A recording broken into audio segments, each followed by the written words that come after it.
안녕하세요. 축구 전문 기자 한준입니다. 한준TV가 우려했던 대로 엔지 포스테코글루 감독이 단순 타박상이라고 말했던 데얀 쿨루셉스키의 상태는 슬개골 부상이 심각해 수술까지 받는 지경에 이르렀습니다. 이로 인해 무릎 부상을 입은 제임스 매디슨, 발목 부상을 당한 루카스 베리발에 이어 쿨루셉스키까지 유로파리그 결승전에 출전할 수 없는 시즌 아웃 판정이 내려졌는데요. 공격형 미드필더가 전멸한 토트넘은 이미 손흥민 선수를 공격 전개 중심으로 삼는 새로운 전술을 훈련하고 있습니다. 토트넘 의료진의 초기 오진이 또 한 번 상황을 어렵게 만들었지만 미리 대비한 포스테코글루 감독의 경험이 오히려 빛났다고 할 수 있는 상황이라고도 말씀드릴 수 있겠습니다. 그런데 한준TV는 오히려 이런 상황이 전화위복이 될 수 있다.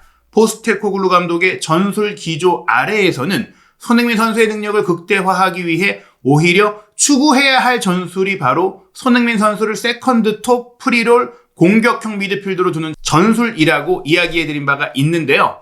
이번 에스턴 빌라와의 프리미어리그 경기를 통해 실전 테스트를 가질 손흥민 플레이메이커 전술, 상세하게 그 이점을 분석해드리도록 하겠습니다.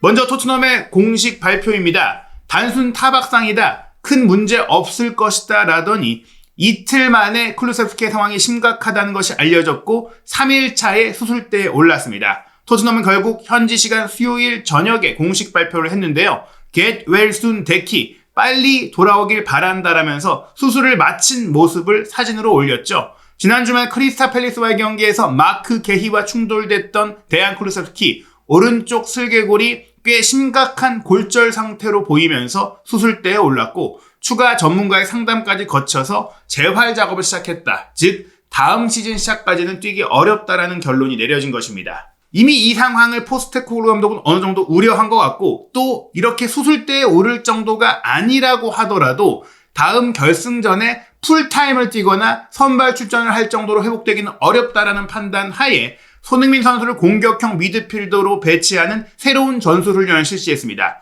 보통 언론에 공개하는 오픈 트레이닝에서는 전술 공개를 최소화하기 마련이지만 사실 포스테코글루 감독이 전술적으로 아주 디테일하고 내밀한 훈련을 하는 편은 아니기 때문일 수도 있겠지만 손흥민 선수를 공격형 미드필더로 두고 그 합과 그 패턴을 맞춰보기 위한 시간 자체가 이제 얼마 없기 때문에 손흥민 선수를 솔랑키의 뒤 존슨과 히샬리송을 양옆 측면 공격수로 배치한 전술 훈련을 진행했죠. 이 전술은 철저하게 센터백부터 손흥민 선수에게 공이 오고 손흥민 선수가 여기서 어떻게 경기를 풀어가는지에 초점을 맞춰두고 진행이 됐거든요. 실제 저희가 캡처한 이 장면도 로메로가 손흥민 선수에게 공을 바로 연결해줬을 때 손흥민 선수가 히샬리송에게 주고 히샬리송이 오버래핑에 들어가는 우도기에게 주고 우도기가 컵백을 가할 때 존슨과 솔랑키가 중앙으로 침투해 들어가고 손흥민 선수가 그 뒷자리를 차지해주는 공간 창출 훈련, 슈팅 패턴 훈련을 실시했거든요. 이례적으로 또 포스테코글루 감독이 최근 훈련에서는 전술 노트를 꺼내서 써가면서 그 어느 때보다 세밀하게 전술 준비를 하는 것을 봤을 때는 이 경기가 본인의 토트넘 커리어의 마지막 승부수가 될 수 있기 때문에 그 어느 때보다 철저하게 준비하고 있다. 그래서 이번만큼은 자신의 철학이나 프로젝트나 뚝심 이런 것들을 다 갖다 버리고 최근 유로파리그 8강 2차전 프랑크푸르트 원정 때 5백을 썼던 것이나 또 4강 2차전 보대 원정에서도 굉장히 실리적으로 경기를 운영하면서 역습하는 팀인 보대를 상대로 점유율을 내줄 정도의 경기를 했던 포스테코글루 감독인 만큼 이번 맨유와의 유로파리그 결승전은 실리를 추구하면서도 많은 이선 자원들이 이탈한 지금 손흥민 선수의 창의성과 공격 전개력을 극대화한 전술을 쓸 수밖에 없는 상황인 것입니다. 그리고 이 전술은 그야말로 손흥민 선수의 능력을 최대치로 끌어올릴 수 있는 전술이라고 할 수 있는데요. 안토니오 콘테 감독도 사실은 토트넘에서 필요한 미드필드 자원을 사주지 않고 중원에서의 창조성이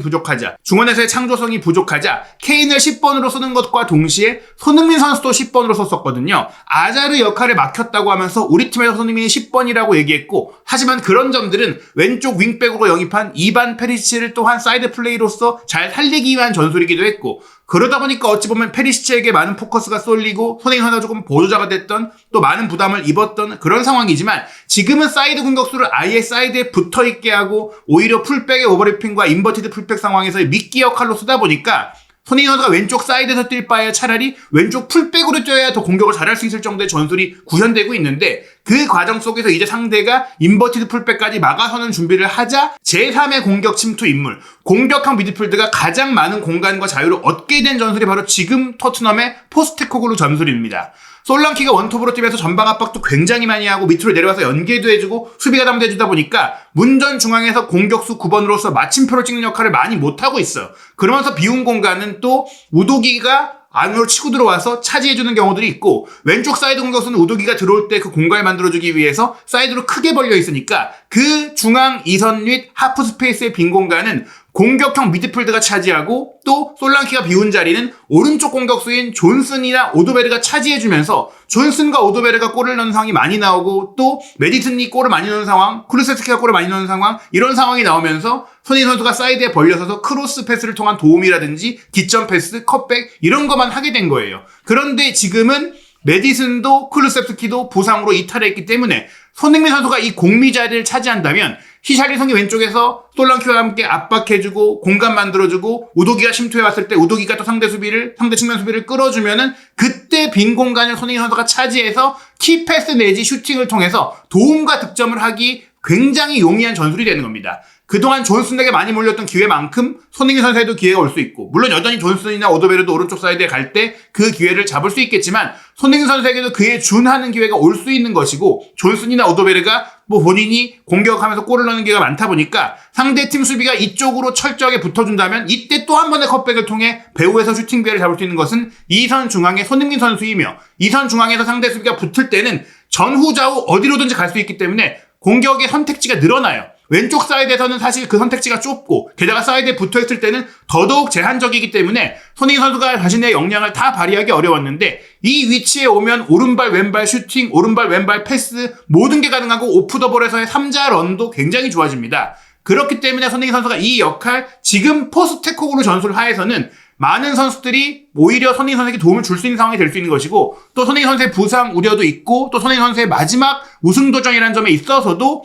포스테코글루 감독이 이번에는 전술적으로 손흥민 선수가 잘할 수 있게 많은 지원을 아끼지 않을 것이다. 그런 가운데 제가 생각하는 맨유와의 유로파리그 결승전의 선발 선수는 이 노란색으로 표기한 선수들인데요. 당연히 최전방에서는 주전 공격수인 솔랑키가 전방에서의 압박을 수행하고, 텔이 공격 기술이 좋지만 수비적인 면에서 아쉬움이 있기 때문에 또 전투적으로 부딪혀주는 히샬리송이 중요한 유로파리그 경기에서 지금 선발 기회를 꾸준히 얻고 있기 때문에 왼쪽에 히샬리송이 설 겁니다. 그리고 오른쪽은 오도베르가 사실 턴오버의 문제, 드리블링 기술은 좋지만 역시나 수비적인 면에 있어서 그나마 존슨이 조금 더 집중력이 있고, 또 기회가 왔을 때 해결 능력도 존슨이 좋다 보니까 앞서 보여드린 전술훈련에서의 조합처럼 존슨이 오른쪽을 맡고, 오도베르가 나올 가능성도 완전히 배제할 수는 없지만 조금 더 유리하다고 볼 수 있겠고요. 오도베르가 사실 커리어에서 공격형 미드필드를 주 포지셔너로 삼아왔지만 최근 팰리스와의 경기 공미로 뛰면서 아쉬웠던 면들, 또 지금 토트넘에서의 공미는 본인이 공을 몰고 가면서 턴오버를 유발하는 게 아니라 정확하게 플레이메이커, 미드필더로서의 역할이 또 중요하거든요. 그런 점에 있어서 오도베르는 경험적으로도 아쉽기 때문에 손흥민 선수가 그 자리를 맡을 가능성이 높다라고 보는 것이고, 그 뒤를 두 명의 수비형 미드필드라고 할 수 있는 비수마와 벤탄쿠르가 커버해주면 더더욱 손흥민 선수는 수비 부담 없이 경기를 할 수 있는 겁니다. 포백은 우도기, 반더벤, 로메로, 포로로 나오고, 골문은 비카리오가 지키게 되는데요. 에스턴 빌라와의 경기는 손흥민 선수의 공미로를 점검해볼 수도 있고, 아니면은 훈련을 통해서만 준비하다가 맨유와의 결승전 때 조금은 연막을 쳐놓고 딱 선보일 가능성도 있어요.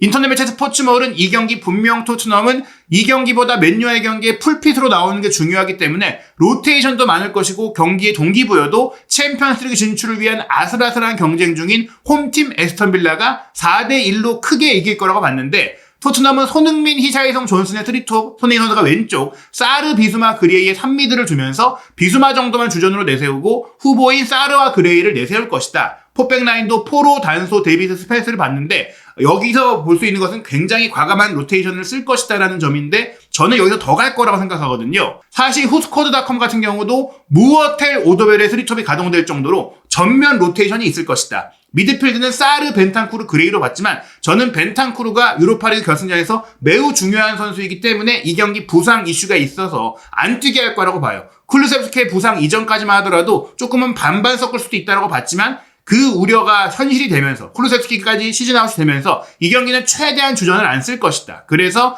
손흥민 선수 같은 경우도 조심해서 써야 하지만 전술적으로 새로운 역할을 맡고 있기 때문에 점검할 필요가 있고 경기 감각도 끌어올릴 필요가 있기에 최소 45분을 뛰고 많게 60분을 뛰게 하면서 출전시킬 것 같고, 조금은 사리면서 뛰게 할 것 같고요. 그래서 사르, 손흥민, 비수마의 산미들이 이루어지고 포백, 스펜스, 데이비스, 단소, 그레이, 킨스키가 골문을 지킬 가능성이 높다라고 생각을 합니다. 이 경기는 에스턴 빌라에게 너무나 중요한 경기예요. 게다가 에스턴 빌라가 굉장히 거친 수비를 하기도 유명한 팀이기 때문에 토트넘은 최대한 주전을 아껴야 합니다. 이 경기에 대한 동기부여를 보시면은 2위 아스널 68점, 3위 뉴캐슬 66점, 4위 맨시티 65점, 5위 첼시 63점, 6위 에스턴 빌라 63점, 7위 노팅엄 62점으로 2위부터 7위까지가 챔피언스리그 진출권 남은 4장을 놓고 경쟁하게 돼요. 5위까지 챔스 진출이 가능한 프리미어리그인데 물론 아스널은 지난 리버풀과의 경기 무승부를 통해서 사실상 확정을 지은 상태죠. 현재 5위인 첼시와의 승점 차가 5점인데 남은 경기가 2경기잖아요. 아스널이 승점 1점만 얻게 되면 진출이 확정이 되는 상황이에요. 골득실차까지 있기 때문에. 그런데 이 아스널이 뉴캐슬과 맞대결을 펼칩니다. 여기서 뉴캐슬이 아스널을 이길 경우 승점 69점이 되면서 치고 올라갈 수 있게 되죠. 이 아스널과 뉴캐슬의 5월 19일 월요일 0시 30분 경기가 굉장히 중요한데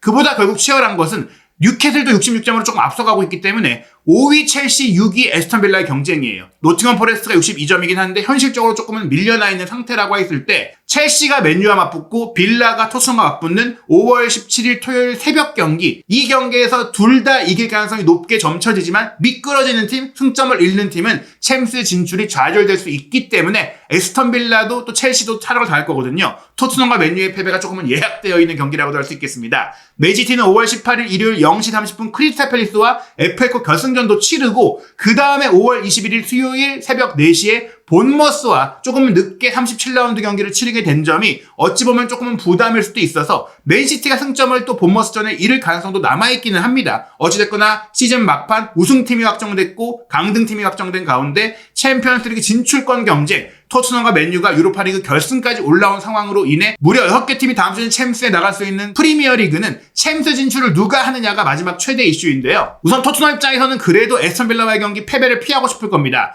포스테코글루 감독이 올 시즌 리그 20번째 패배를 당하면서 프리미어리그 출범 이후 한 시즌 최다 리그 패배를 당했거든요. 그리고 그때의 패배가 공식 경기 기준으로는 24번째 패배인데 프리미어리그 출범 직전 시즌인 1991-92 시즌에 25번을 공식 경기에서 패배했던 것에 이은 최다 패배 2위입니다. 에스턴 빌라와의 경기에 패배한다면 단일 시즌, 역사상 한 시즌 최다 패배 공동 1위가 되고 만약 유로파리그 결승전에서 패한다거나 브라이튼과의 프리미어리그 경기 최종전에서 패배한다면 포스테코글루는 토트넘 역사상 한 시즌 최대 패배라는 불명예스러운 기록을 안고 떠나게 되거든요.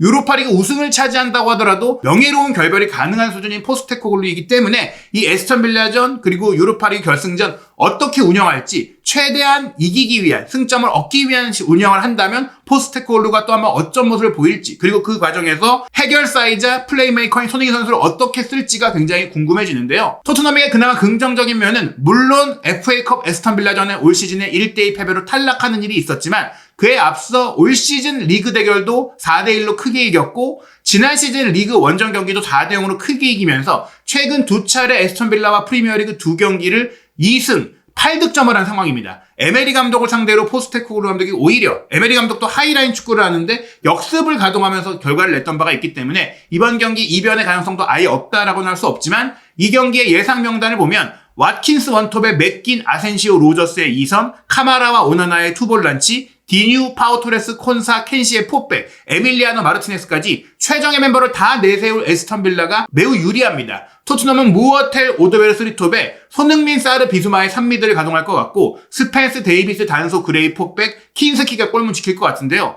여기서 손흥민 선수를 몸을 아껴가면서도 플레이메이커로를 어떻게 수행하는지를 지켜볼 거라고 저는 생각을 하거든요. 과연 손흥민 선수가 포스테코글루 전술에서는 본인의 능력이 가장 잘 살아날 수 있는 공미 역할, 프리롤 역할, 세컨톱 역할로 어떤 모습을 보여줄지 그리고 이 모습이 맨유와의 유로파리그 결승전에서 쿠루세프스키의 시즌아웃 소식 속에 큰 희망의 증거가 될 수 있을지 한준TV 구독, 좋아요, 알림 설정을 통해 토트넘과 에스턴 빌라의 경기 최신 소식과 실시간 소통 방송 입중계, 경기 후 분석과 다양한 현지 반응까지 빠르게 확인하시기 바랍니다.